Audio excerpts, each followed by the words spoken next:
Well, hello. A quick idea today that is key when you talk about leading teams, particularly leading in a rapidly changing environment. And it's this aspect that you hear in a lot of places called team synergy.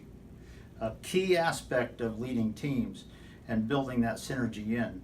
But that's not something that just goes on a bullet point on a spreadsheet. It's not something that we just talk about academically. It's something much deeper than that. I'll give you a quick story from my military past.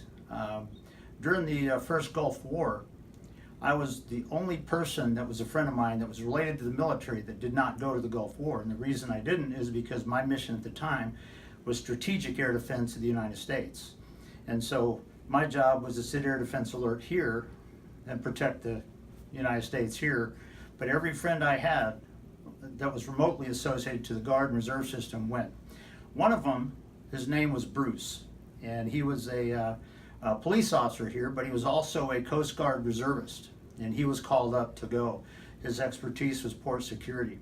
And what was sort of interesting is a lot of my insight that I got, apart from just my military training and experience from that time, was I was the connection from a lot of their wives that would come up to me and ask me how I thought he was doing and that kind of thing. And I realized that I was sort of their connection to their husband while they were gone. And it was sort of an interesting experience. But when Bruce came back after the Gulf War was over, the first day that I saw him, it was sort of interesting because we were just chatting. And he was talking about some aspects and experiences that he had in port security. And the bottom line is, some of them were kind of interesting. One of them, just the quick version of it, normally they would be in their tents or whatever, and they'd get a air raid warning. A few minutes later, they may get a condition black warning, which said, hey, possible chemical environment.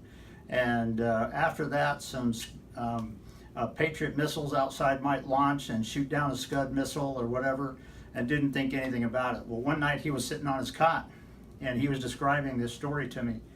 He was sitting on his cot, and he said it went straight to condition black, and as he was getting his chem stuff, within about a few seconds, 2 Patriots launched outside his tent, and his eyes, as he said, his eyes for he and his roommate got about as big as $50.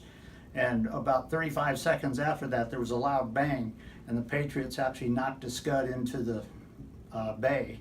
And the next morning when they got up, there was still steam coming off the bay from where that thing was in the bottom of the water. He was relating all of this to me, and I mentioned in passing, I said, tell you what, I wish I'd been there with you. And he looked at me and he shook his head. He said, no, you don't. And I looked him square and I said, yeah, I do. And for that moment, on my deathbed, I will remember this moment as one of those things that I'll remember, because our eyes met, and it was a lock for just about a few seconds. And he started nodding his head and he said, you know what, I know what you mean. I said, yeah. That's synergy. And that isn't created from academics, and that isn't created from, a bullet point on a spreadsheet or a marketing thing. That's created from within.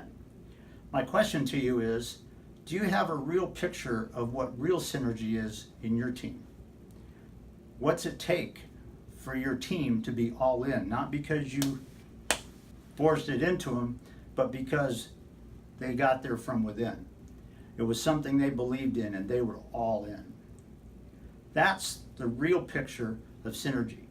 And I just challenge you to think about, what do you need to do differently perhaps to lead that, to model it, and to inspire it with your team?